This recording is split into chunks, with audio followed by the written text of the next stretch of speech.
Chapter 4, Pace Your Spending. If you spend at the outset of the semester, you may be tapped out later.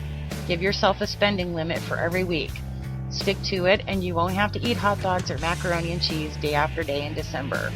Now that you are finally in college, you have the freedom to do and spend whatever you want. Before you blow a whole semester's allowance in 3 weeks, review these budgeting tips for students.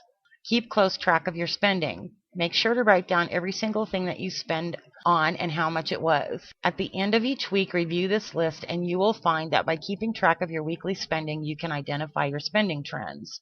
Do you really need to eat at your favorite fast food restaurant every day? Do you really need to go to Starbucks instead of making coffee at home? Out of all of the budgeting tips that exist, this is the one to pass on to students. Once you have done this and taken time to go over it, you'll be shocked at the amount of money you spend on everyday items. Pace your spending. Did you obtain a Stafford loan to assist in paying for your expenses? Remember that you only receive that one time per semester. Provide yourself a spending limit for each and every week to make certain that you have money at the end of the semester. Trust me, eating noodles every day, all day for a month straight will truly be a miserable experience. Accept reality. Figure out the difference between need and want, then make adjustments in your priorities. This is probably the toughest lesson to learn, but remember that once you have graduated from college, you will have to pay your loans back. What is the point to work so hard to get a great job only to spend 25% of your take-home pay after beginning your new job because of debt you incurred in the past? Look past the weekend. The next week is going to start whether or not you are financially ready. Plan ahead for things that you know are coming at the beginning of your semester, and you won't have to miss any big events since you blew all your money on unnecessary things such as pizza and beer. Try setting aside at least $25 a week for unplanned events. When it comes down to it, you'll be glad that you did. Think before you charge it. The only time you should use your credit card is in case of an emergency. Don't let yourself fall into the bad habit of using your credit card like an endless money machine. The more you do this, the more you will find it harder to stop. It should not be difficult for students using these budgeting tips. All you need to do is take the time and financially plan your semester. Chapter 5. Cut down credit card spending. In hard financial times such as these, the last thing you really need to accumulate is another extremely high balance on yet another credit card. Temptation can be great, especially if you frequently review new offers for credit cards. The following are a few tips to keep a hold of your temptations and to keep your spending habits under control. Quit spending money you don't currently have. Remember that while credit cards can often be a necessary evil, when cash runs dry towards the end of the week, they are real money that you will have to pay back. A simple tip you can try is to put all of your credit cards into a bowl of water and put them in the freezer.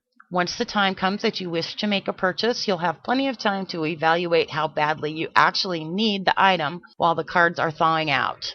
Never spend more on your credit card than you can pay off each month. Carrying a balance may sometimes be necessary evil, but do the best you can to pay those debts off as soon as possible. It's on sale, you might think, but how much are you really saving if you're paying off interest on the purchase month after month? View all available rebates and incentives offered to consumers in hopes of increasing sales with a very cautious eye. Calculate how much you will be paying over the life of the loan if you take the rebate or the 0% interest. Very often when you choose one, you can't choose the other. Ask yourself which is the better deal. When spending a large amount of money on something such as a vehicle, negotiate or bargain down the price to the lowest amount possible. Then mention the fact that you have a trade-in.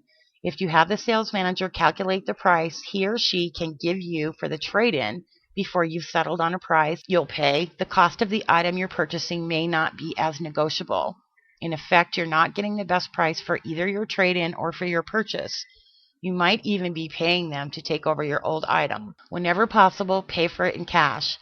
Paying in cash keeps you from paying interest altogether. Granted, it can be difficult to save up until you can afford the item you want, but you simply recognize the difference between need and want. Often it pays to simply maintain and repair the old item unless you have saved enough money to replace it. Always remember that interest on a loan adds up very quickly. Do not hesitate to shop at consignment shops, secondhand stores, and yard and garage sales. You can often find barely used brand name items at very cheap prices. Sometimes you can even find items that have the original tag still attached. It will be your little secret where you got this item and how much you paid for it. Nobody else will have the slightest idea. Finally, if you must get a loan, pay the loan back as soon as possible to keep the amount of interest that accumulates to the least amount possible. Also, try to make at least one extra payment per year to trim back the life of the loan. If at all possible, pay 125 or 150% of the minimum or set payment each and every month to cut that balance down to zero as quickly as possible.